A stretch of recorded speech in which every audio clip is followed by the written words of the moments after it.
আজকের আমি রান্না করব বাটা মাছ বেগুন দিয়ে ঝাল। তার জন্য আমার লাগবে বাটা মাছ, বেগুন। আমি দুটোই নুন হলুদ দিয়ে মাখিয়ে নিয়েছি।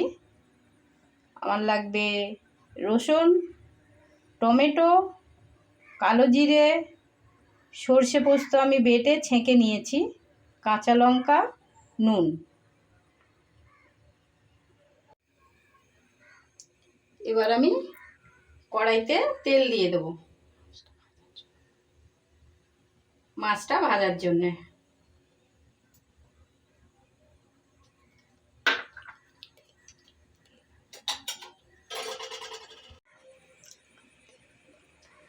এবার আমি কড়াইতে তেল দিয়েছিলাম, তেলটা গরম হয়ে গেছে। এবার আমি মাছ ছাড়বো একটা একটা করে, আস্তে করে।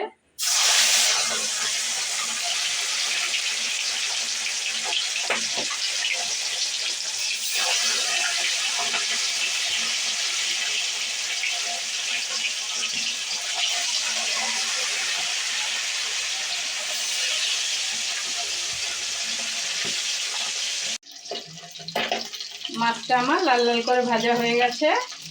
এবার আমি মাছটা তুলে নেব।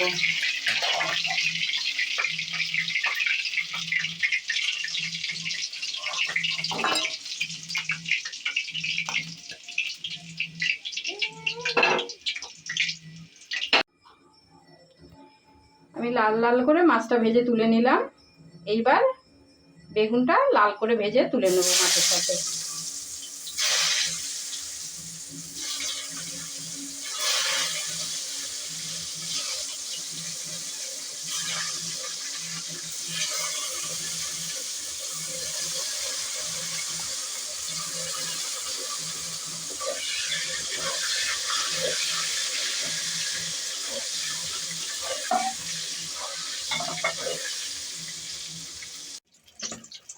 বেগুনটা আমার লাল লাল করে ভাজা হয়ে গেছে। এবার বেগুনটা আমি তুলে নিচ্ছি।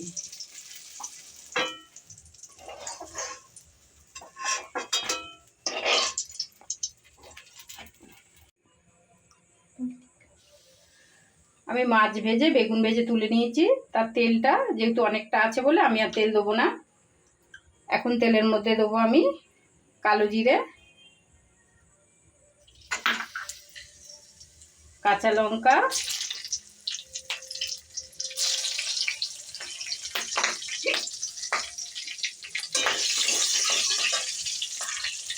রসুন বাটা,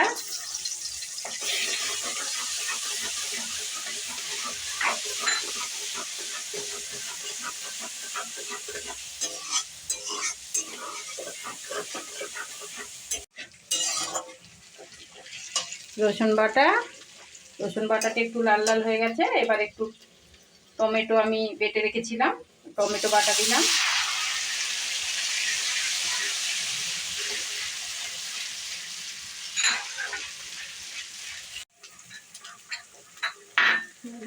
টমেটোটা লাল লাল করে কষে নিয়েছি। এবার দেবো আমি সর্ষে পোস্ত ছেঁকে রেখেছিলাম, জলটা ওটা দিয়ে দেবো।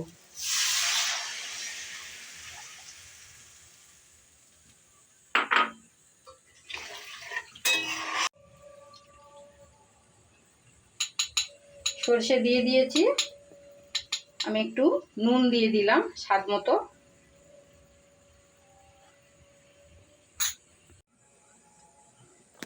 সর্ষে পোস্ত জলটা দিয়ে দিয়েছি, জলটা এবার ফুটে গেছে। আমি এবার বেগুনগুলো মাছগুলো আস্তে আস্তে জলের মধ্যে ছেড়ে দেবো।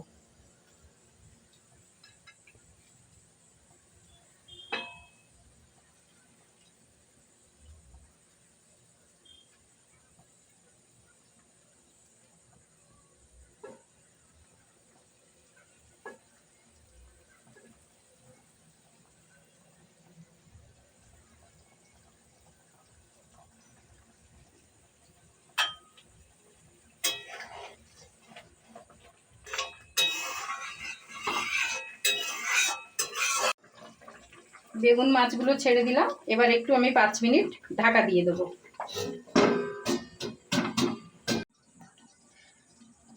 5 মিনিট আমি ঢাকা দিয়েছিলাম। এবার ঢাকাটা খুলবো।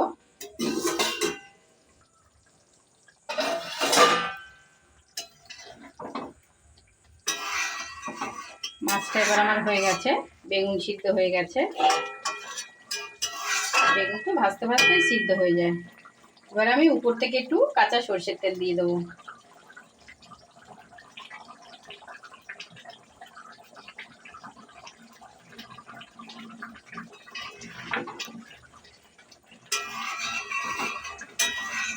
আমার রান্না হয়ে গেছে। এবার বাটা মাছ দিয়ে সর্ষে পোস্ত দিয়ে বেগুনের ঝালটা আমার হয়ে গেছে। আপনারা একবার বাড়িতে ট্রাই করে দেখবেন, খেয়ে ভালো লাগলে লাইক করবেন।